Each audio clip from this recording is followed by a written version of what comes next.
Hello and welcome to the Daily Faded. Seem to have started early by accident tonight. So I have no one with me yet. I have no one watching yet. But we're going to start anyway. Oh, we've got someone watching now. Yes, as I just said, started early tonight. That was an accident. I hit the wrong button. That happens sometimes. So please join me, have a toke. This is the Daily Faded, where we get faded daily and talk about news and politics of the day. Why poop on gold? This is the Daily Faded number 72, July 9th, 2020.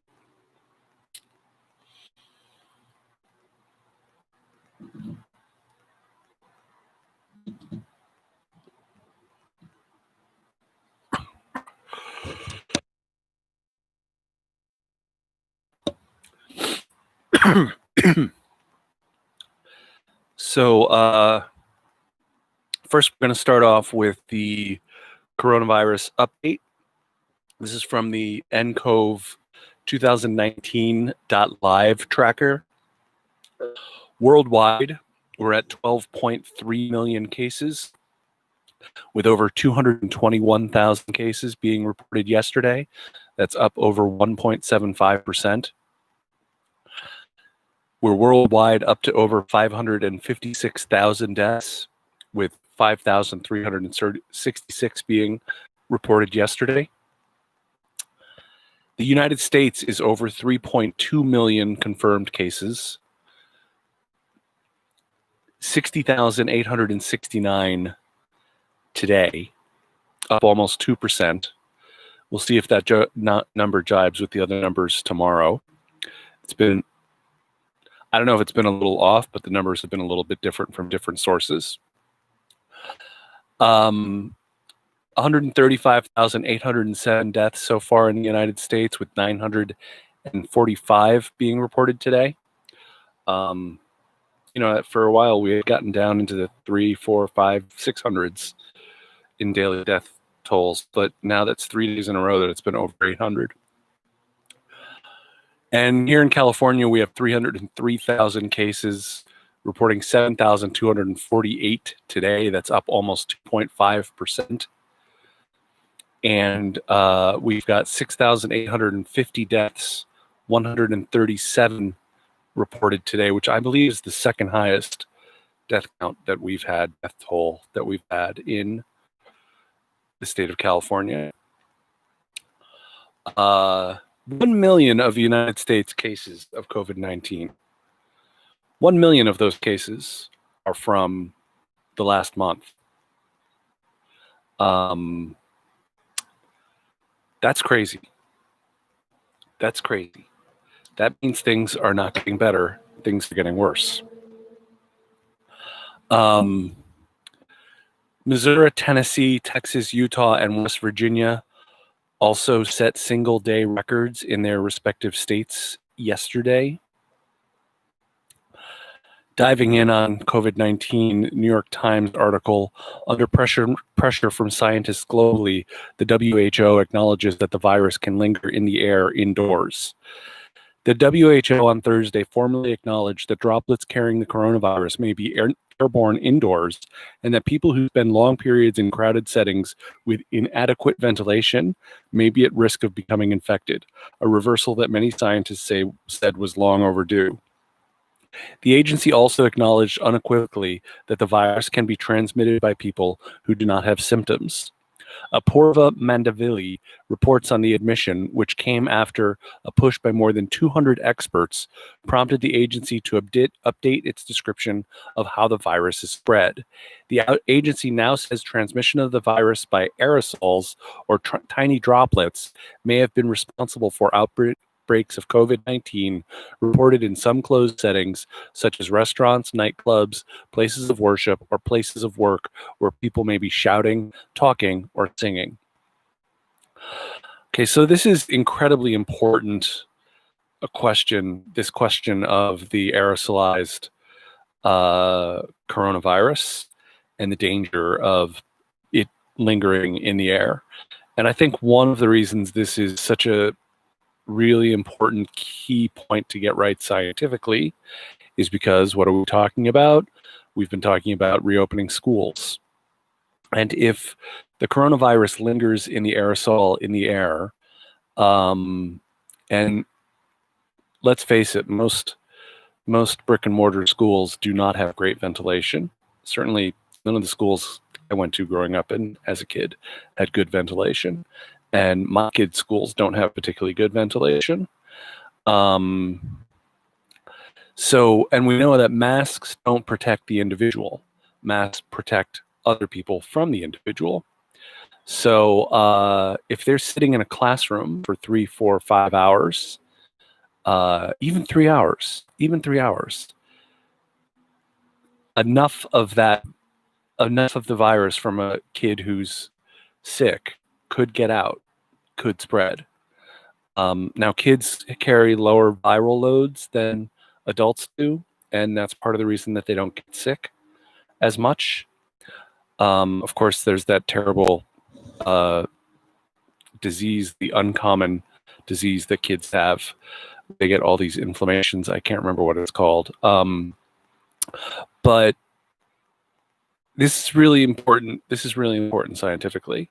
And we've been talking about it for a while.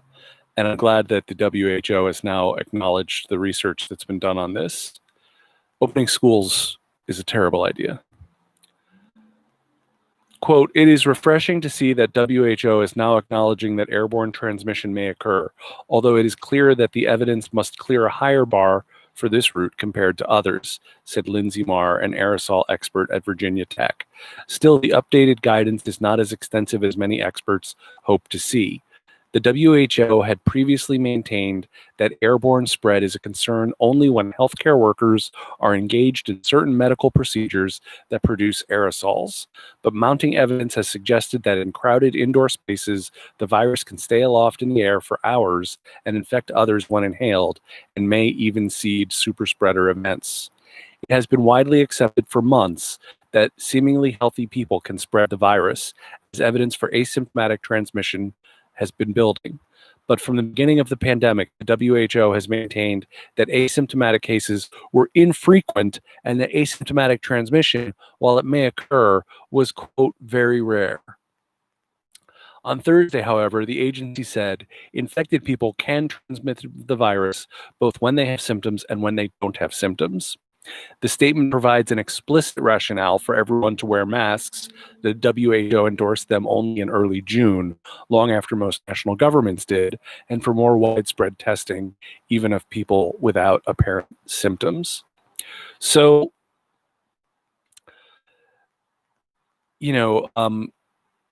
partisan hacks immediately go to defend the WHO, and I'm not in support of pulling out of the WHO. But they've made a fair share of blunders through this crisis. And I don't know if they are blunders or if it's bureaucratic inertia and they're not jumping on the new science right when it's new. And maybe that's just the way an organization like that is going to be. Maybe it's structurally restricted to being that kind of having those kinds of problems. But this is important.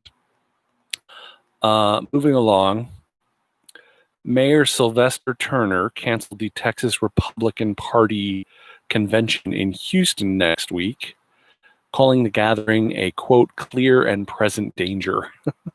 I just like that he called it a clear and present danger. No doubt.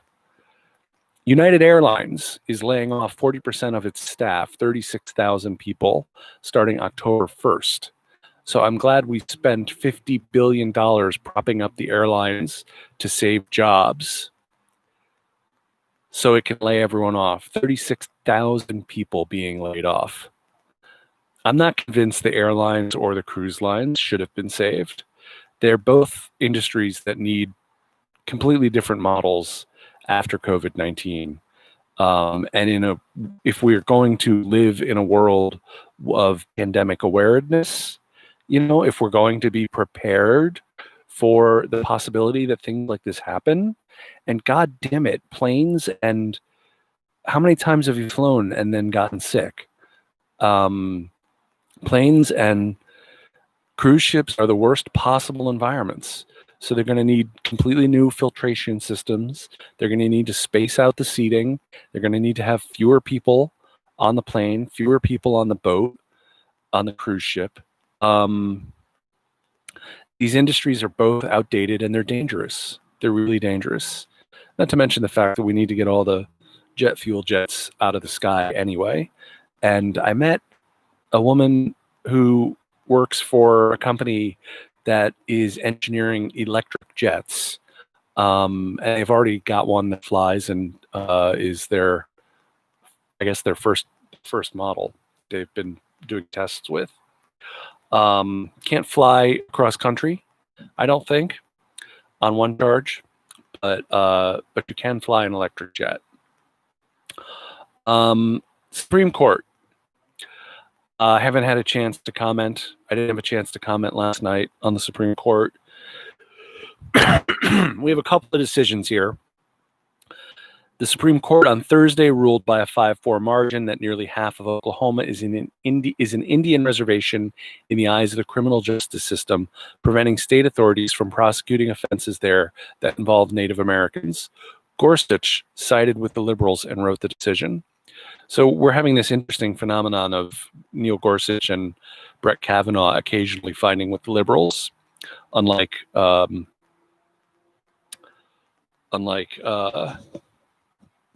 other two conservatives who never do that, except for the occasional unanimous ruling. But this is a good ruling. It's going to return some rights to American Indians, and it was based on a reading of treaty law, and the fact that they respected treaty law. It also had to do with the erosion of treaty law over through the process of Oklahoma becoming a state, and infringing on the rights that they were supposed to have on their land. It will prevent state authorities from prosecuting offenses there that involve American Indians. The Supreme Court on Wednesday cleared the way for the Trump administration to expand exemptions for employers who have religious or moral objections to complying with the Affordable Care Act's contraceptive mandate. Do I need to say any more? That's stupid, and fuck them. I mean, what else do you say?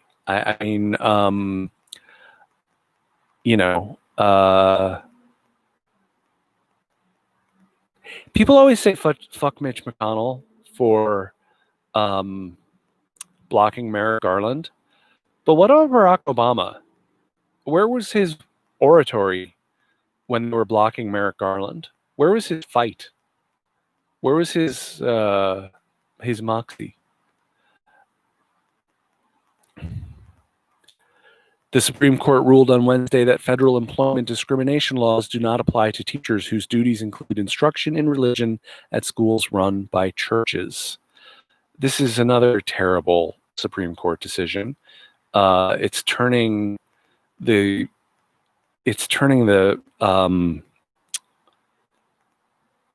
separation of church and government on its head, because the idea is not that anything the government does is inherently separate from the church. It's that a state shall not establish a church, and that everyone has the right to practice their religion of choice. But the state cannot endorse one church. That's the idea. Not that the state can't have laws and that the churches can be subject to those laws. So that's just absurd. You can't murder someone in a church. You know what I'm saying? Yes, I know that was fine analysis, wasn't it? Thank you. And then, of course, we have the tax decision. SCOTUS ruled that Trump has to turn over his taxes to the Attorney General of New York State, but not to Congress, not yet. Looks like down the road they would, if Trump had a second term, God forbid, they would have to turn things over to Congress, but we'll see whether or not that second term thing happens.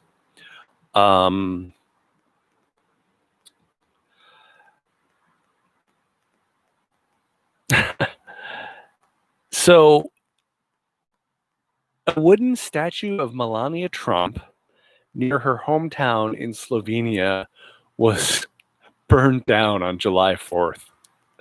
Poor Melania, man. They burned down her wooden statue. Is that even like, I don't know, like a wooden statue? Are there a lot of wooden statues? I guess there are a lot of wooden statues of Jesus and Melania, right? And now the Trump campaign is actually talking about bringing Confederate monuments with them when they do rallies. They have apparently been spitballing or talking about bringing their this is so stupid, bringing their own statues, bringing some statues so that people could look at statues. I don't know. I don't know if they're going to get some big ass heavy statues that have been toppled and save them. I don't know which statues they would be bringing. And I think Trump's crusade against statues is pretty stupid. And I think most Americans do too, because Americans are worrying about goddamn pandemic and they're worrying about how they're going to make it through this time economically.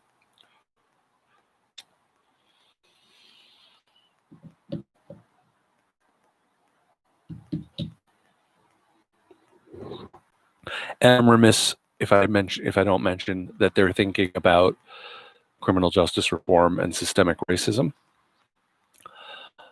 Now, speaking of Donald Trump, I just had a random thought today, which is, what is the deal with golden toilets? I don't understand that. Why poop on gold? What is the desire? Because I saw another story about a billionaire installing gold toilets recently, and they had pictures of him smiling with his new shiny gold toilets. And I just don't understand. I just don't understand the fascination with gold toilets. That was one of the problems with Trump Airlines, is they wanted gold toilets in every airplane, which is a terrible idea. So I don't know. I just had to ask that rhetorical question: why poop on gold? Is it a power thing? Is it because you think your gold is better than poop? Is that it? Or is it some kind of sexual thing with these guys? I don't know. Biden thinks forcing the United States government to buy American with $700 billion of buying American, something like that, is going to turn around the American economy. If you don't know this, the government is supposed to buy American right now, but it qualifies as American like anyone who's in NATO and Israel and maybe a couple other allies. So it doesn't really work out that well.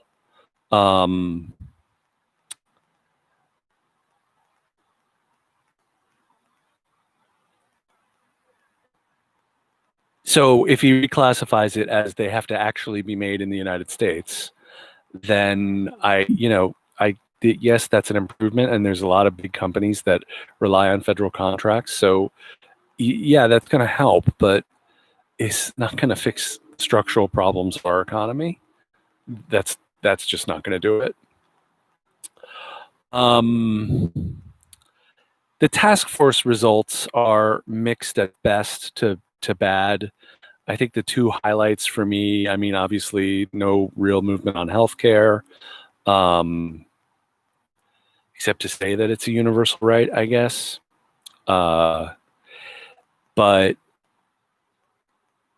hard no on cannabis legalization, which I'm really surprised that anyone is foolish enough to think that that's a good platform, plank for your platform, that you're not going to legalize marijuana when 65 to 70% of the United States population wants to legalize it, as do I. And I have the privilege of being white and smoking weed and not worrying about it and living in California. And people are still going to goddamn prison for this drug, and it's a crime. It really, really pisses me off. It's unjust. It's white supremacy. It's systemic racism. It's, you know, and it's a state that it's a government that feeds on its own people. And then also a hard no on overturning qualified immunity, which shows that it's still the same 1994 crime bill, Joe Biden.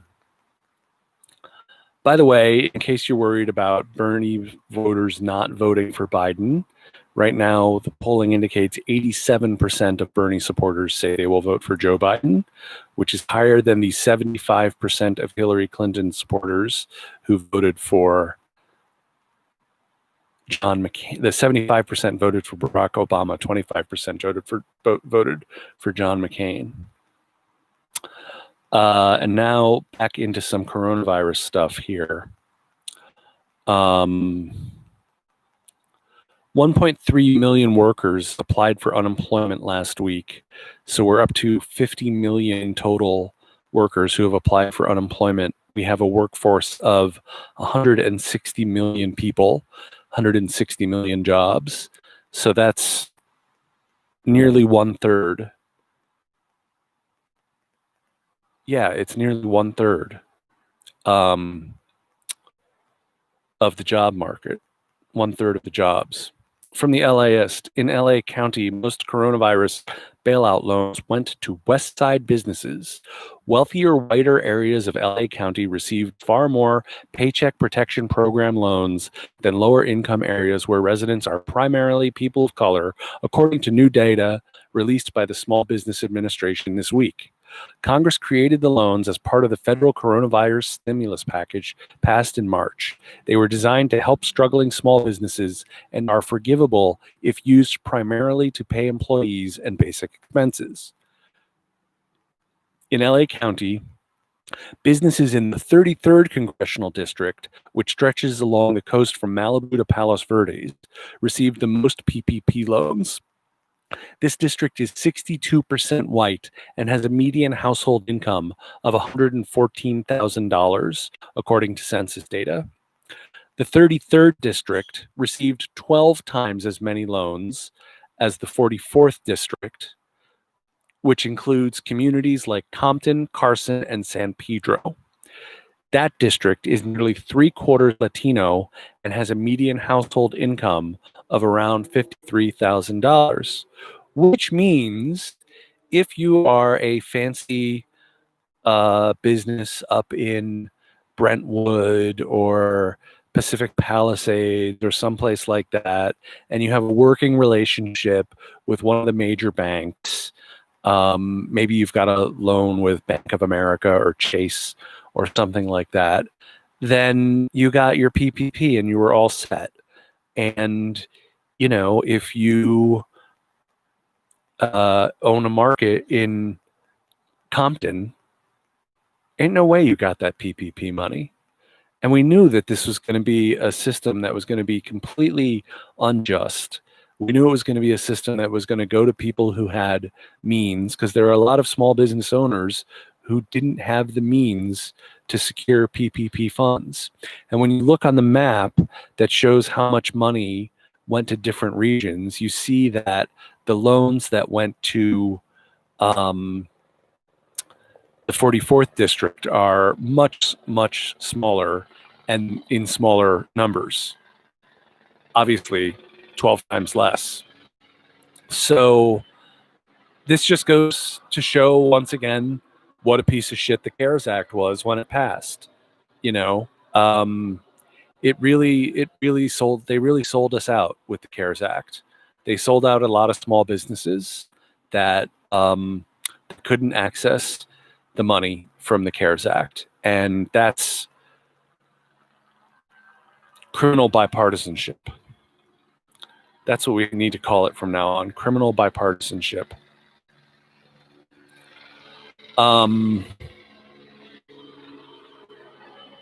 Got some LAPD above, so I always like to smoke whenever they're here to remind them of the bad old days.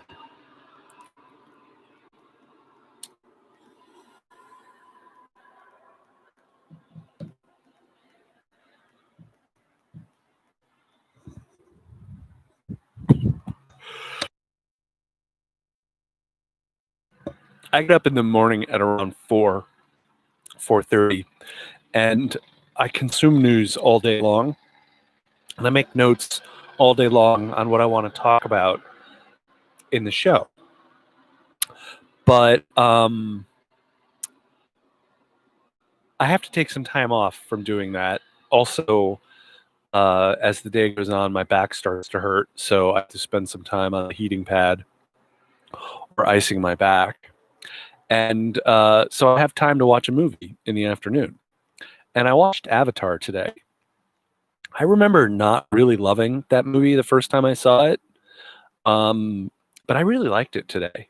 You know, it's quite insightful about capitalism versus indigenous and environmental rights and climate justice. And it's kind of ahead of its time for something that comes out of Hollywood to be addressing that issue, which we see front and center. You know, that movie came out a long time before the Dakota Access Pipeline protests, the water protectors. You know, we were not talking about indigenous rights in the way that we are now when that movie came out. And obviously it's science fiction, but it's a great allegory for what we've done to this country, and a great warning about what we could do in the future if we don't, you know. And he even the main guy, the lead, whose name I can't think of right now, he's a, you know, double amputee. He's had both legs amputated because he's a Marine, and he sustained his injuries. He was hurt in the war in Venezuela. And again, like, I don't know. Now, you know, Hugo Chavez has been enemy number one for neocons since the day he won what was called by Jimmy Carter one of the fairest elections in that he'd ever seen. And Jimmy Carter's monitored hundreds of elections around the world. So it was certainly reasonable to guess Venezuela when Avatar was made. 2009.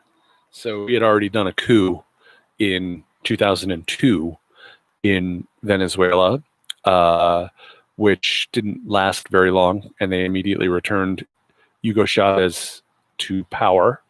But no, the idea that, and he says, you know, there's no green left on our planet. And, you know, that's what we're looking at. That's what the climate crisis is about, the climate catastrophe. And God damn it, we got to remember every day, we have to remember this, because we have to apply political will to our represented elected officials. And we have to apply social will. We have to convince other people to understand that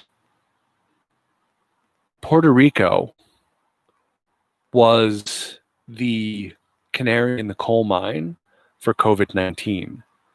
And COVID-19 is the canary in the coal mine for climate crisis, climate change. So anyone who wasn't paying attention when the hurricane hit Puerto Rico, was that Maria? You know, anyone who didn't pay attention to how many people died from a completely missing in action federal response,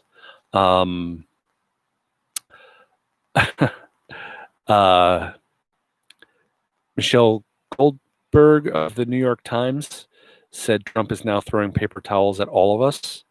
And it's true, right? So that was the canary in the coal mine for COVID-19, that the federal response would be wholly inadequate and no one would pay attention to science or to what was necessary for the people.